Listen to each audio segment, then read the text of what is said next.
বন্ধুরা, আজকে আমি কাঁচকলার কোপ্তা করে দেখাবো।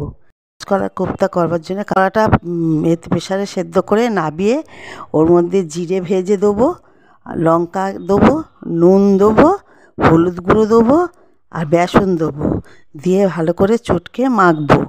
এবার মাখার পর কড়াইয়ে তেল দিয়ে ওগুলো বলের মতন ভেজে নেবো। সব ভেজে তুলে নেওয়ার পর আলু দেবো।